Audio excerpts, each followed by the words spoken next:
Now we just put this lintel in above the door.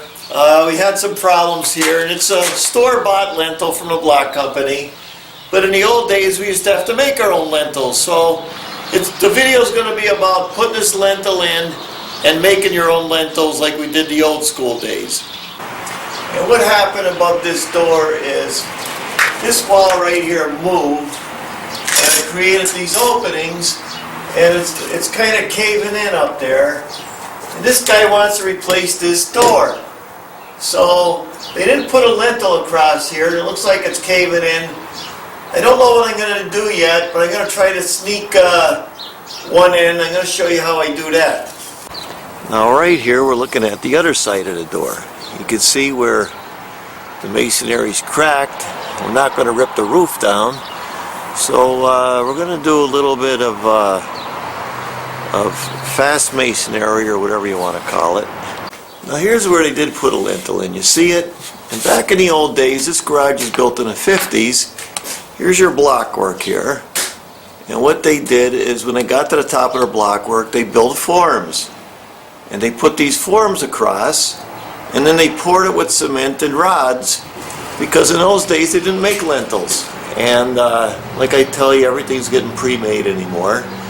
And that's still very acceptable. I mean, that's the way they build the buildings today, is they form it all up and they pour it. So they didn't do that there, but over here, that's what we got to do. Is we got to do something here.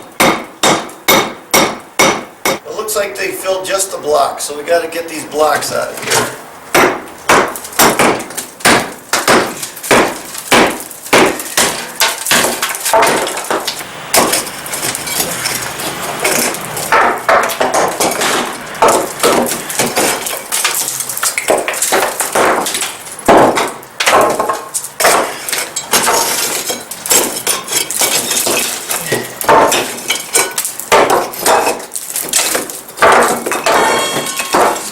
This out of here. I'm pretty much ready for my lintel. I just want to make sure I can get it in there. I ain't too worried about this.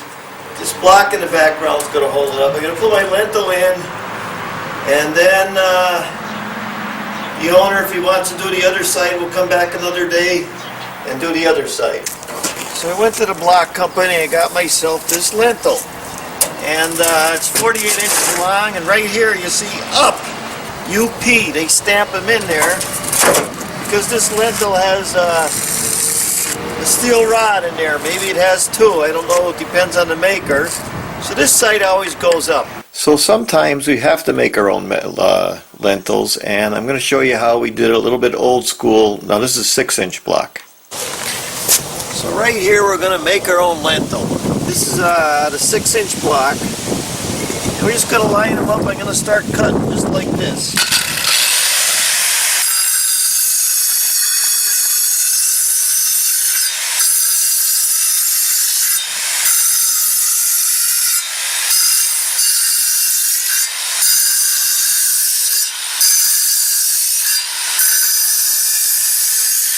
And then I'm going to get the hammer and knock all these centers out right here, like that. So now I turn the block around, I do the same thing on this side.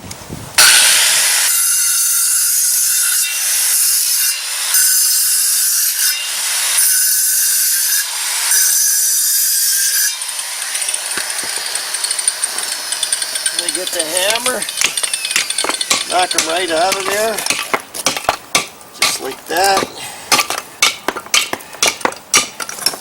Now, you see how I cut my block just like that? So then I like to kind of wash all the dust off of them, just like that, get them good and wet. Now I get a couple pieces of 1/2-inch rebar and I put a little bend in them, very, very slight. Here's the block, I cut them out, I got a board down here, and what I'm going to do is put the cement and the rebar in these blocks. I'm going to show you how I do it.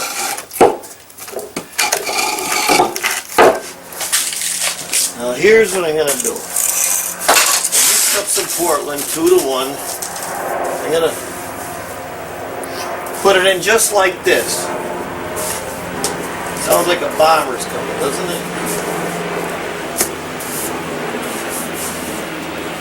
Just like that. I'm going to get my piece of rebar bent up like this. I'm going to get it down in there. So now, I just want to get my block right over the top of that. Get it down even with the board. Just like that. Don't have to do it this way, but it's the way I like to do it. Next block goes up against it. Same thing, you get it down to the board.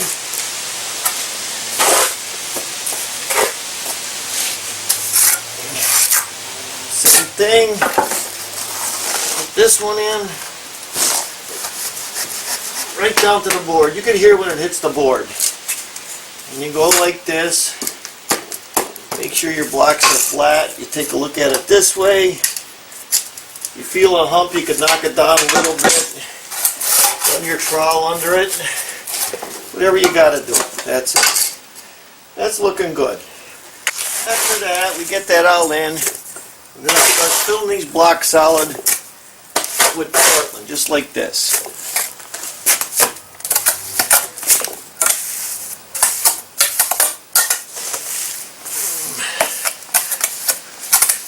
We're going to get a piece of wood and we're going to get it down in there like that.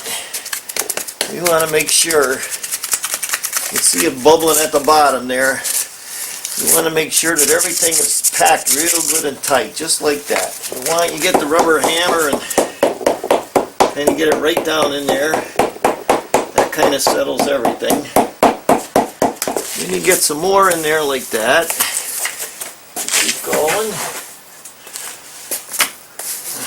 Same thing.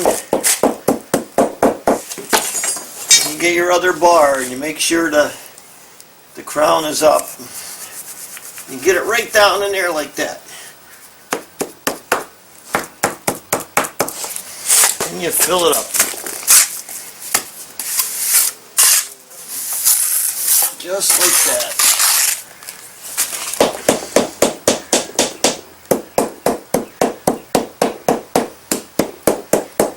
Then maybe we just want to clean it up a little bit. We just get a sponge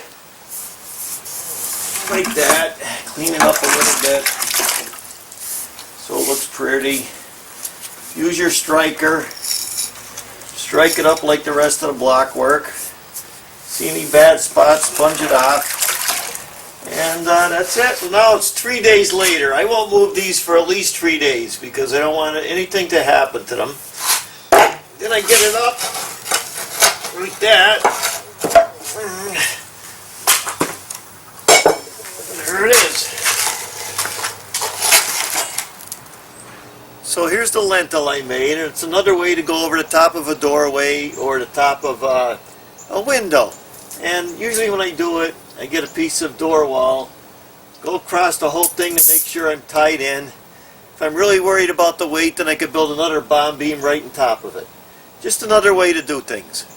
Well, another way to do this is we have our block here and we have our block here. What we do is we get a couple pieces of angle iron. We bridge it like that, one that way and one this way.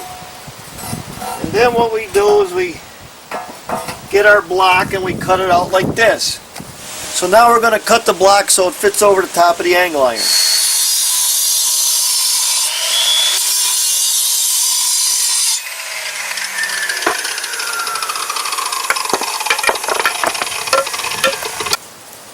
Then when we get the block, see how we cut it out like that? See how we cut the block out like that?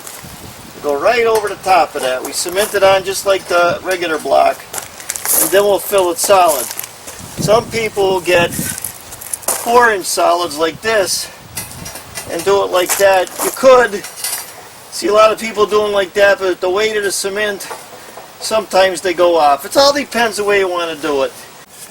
See, and that's how they'd fit over the top of the angle iron. You could all block this up and fill this with cement. Then you could put another beam over the top if you want. A lot of different ways to do it. Thing is, when you use regular metal like this, if it's a hot day and this metal gets hot, it's going to expand and you're going to get a hair crack in there because metal always expands and contracts. So you got to allow for that a little bit. Sometimes they bring the metal back to hide that so you won't see it. I'm going to try to get this up in here.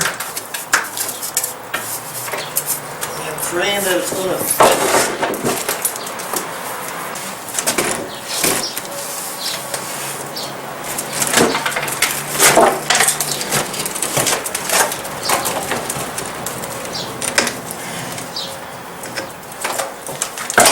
That's it.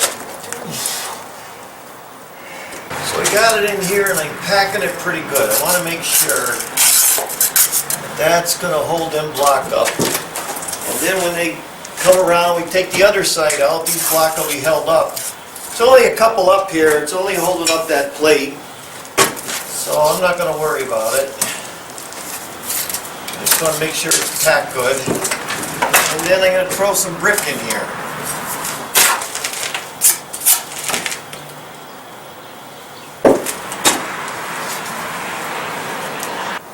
Well, this is about it. Just cleaning it up a little bit. Then the owner will probably come back and he rips that other side out. Then we'll sneak the other lintel in from the other side, and then it'll be one solid piece.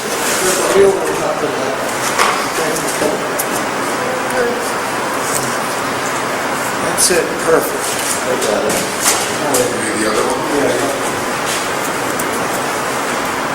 Just hold it up there a little bit.